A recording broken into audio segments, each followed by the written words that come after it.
las abuelas de pañuelo blanco que lloran, circulando en Plaza Mayo sin nada que perder. Le han pedido ayuda al Señor infinitas horas y su secretaria les dice: el Señor salió a comer.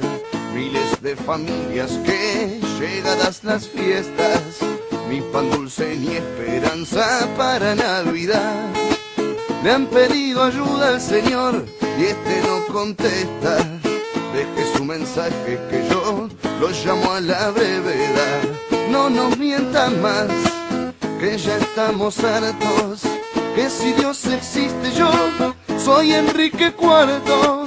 No nos mientan más, que ya estamos hartos, que si Dios existe yo soy Enrique IV. Tenés que aportar dinero, se enriquece el Vaticano, para vos ni un caramelo. No, no, no, la globalización es mucha, pero despertate hermano, no existen giros al cielo.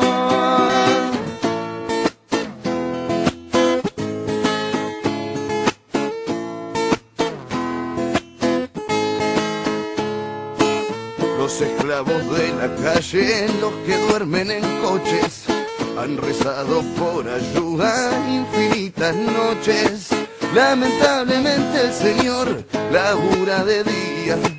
Si José estuviera vivo, seguro que gritaría: no nos mientan más, que ya estamos hartos, que si Dios existe yo soy Enrique IV.